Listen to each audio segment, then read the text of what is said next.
ዜጋታት ብሰንኪ ሕፅረት መሳለጥያታት ካብቲ መሰረታዊ መሰሎም ዝኾነ ትምህርቲ መታን ከይበኽሩ መንግስቲ ሓላፍነት ወሲዱ ደገፍ ይገብራሎም ከም መቕሰፍታ ናይዚ ሚኒስትሪ ዕዮን ሰብኣዊ ድሕነትን ጨንፈርን ዞባ ዓሰብ ቁጠባዊ ፀገማት ዘለዎም ዜጋታት ትምህርቶም ንምስትልሳል ዝሕግዞም ናውቲ ተዓዲሎም ወኪል ኤሬና ኣሕመድ ዳኒ መሐመድ ሰብሰባ ኣለዎም ጨንፈር ሚኒስትሪ ዕዮን ሰብኣዊ ድሕነትን ኣብ ንኡስ ዞባ ዓሰብ ንኽልተኒቱ ትርጉማት ተምሃሮ ትምህርቲ ብግቡእ ክከታተሉ ዝሕግዞም ንዋታውን ገንዘባውን ሓገዝ ገይሩ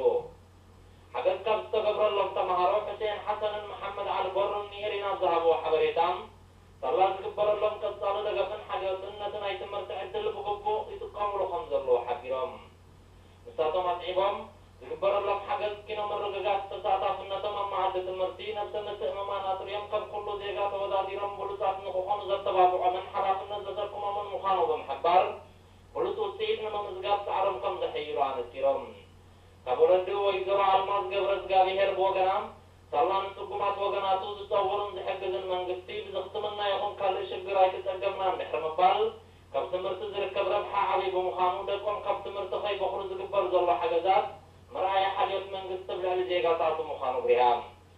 ኣብ ጨንፈር ሚኒስትሪ ዕዮን ሰብኣዊ ድሕነትን ዞባ ደቡባዊ ቀይሕ ባሕሪ ሓላፊ ኣሃሉ ማሕበራዊ ውሕስነት ኣቶ ተስፋ ማርያም በርሀ ብወገኑ